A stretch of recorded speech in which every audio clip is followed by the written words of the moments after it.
All over the world, God is writing his Torah on minds and hearts, okay? That's just the blanket statement. A lot of you understand that. We can find this in Jeremiah 31, 33, and 34, and we can also find it in Hebrews chapter 8, verses 8 and 11. Just to paraphrase it, after those days, I will write my Torah on minds and hearts. Well, let me submit something to all of you. Those days are here. Amen? So much so that we have a Torah scroll that survived the Holocaust, okay, from Poland, okay? More Jews died from Poland than any other country. But look at this. This is a testimony. People want to say, show me a sign in the earth. Pastor Nick, what's the Lord doing in the last days? Oh, glad you asked. If you see a Torah scroll in a church, it's a sign that it's not been done away with. The Torah is the mind of God, people. And God doesn't change. If God says he doesn't like something, he's going to tell you he doesn't like it. If he says, hey, this is an abomination, he didn't change his mind. Amen? When he said a marriage is between a man and a woman, he didn't change his mind. So the olive tree represents Israel, and there are natural branches, Jews, and wild branches, non-Jews. But the root is Yeshua. Isn't that so simple?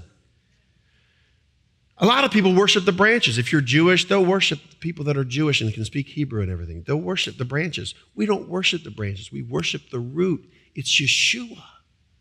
He sustains us. He gives us life. Amen? Romans 11, verses 13 through 24. So natural branches were broken off for unbelief, and now we were grafted in as a non-Jew. You don't have to try to be Jewish. You're not. You're a wild branch. I know I keep saying this over and over and over again because it is the subject for today.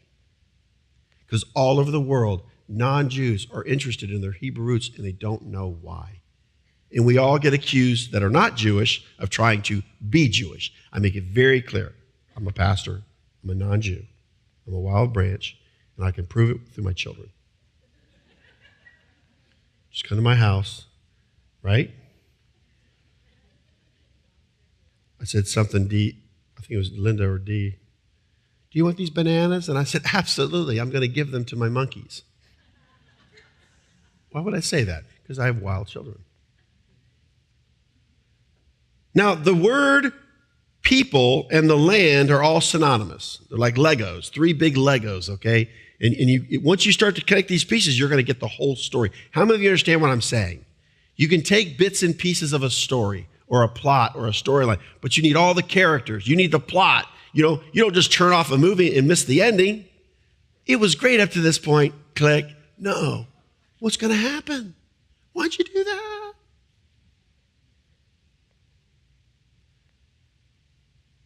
Now, Israel became a nation on May 14th, 1948, and reunited the holy city of Jerusalem in the Six-Day War, June 5th through the 10th, 1967. Very important dates. Okay? Israel wasn't a nation for 2,000 years. Imagine that. In this century. And then in 1967, they fully reunited Jerusalem, as a city. Amen? What's in the city? The Father's name. His name. The place where he chose to place his name.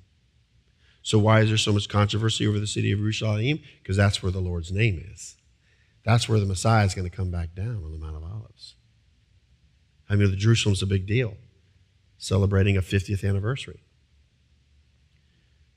So the great debate today is not about the nation of Israel or the holy city of Jerusalem, but who holds the true identity of Israel as a people. See, if we just say, oh, Israel is just the Jews going back to the land, you're not reading the same Bible that I'm reading. Because the Jewish people, okay, are getting ready to have some neighbors. Once again, I don't believe that the whole house of Israel is Jewish. I'll stick to my guns. I can prove it. I think that's kind of prejudice if you ask me. That's not what the scriptures say. Does everybody see what I'm saying? I know I keep repeating myself and I keep hammering this home because we've got to do this thing. We're there. It's very important that you understand who you are, young people. You are grafted in. You are part of the commonwealth of Israel. Okay? Ephesians 2. Once you were far away, you've been brought near. Why? By the blood of Christ.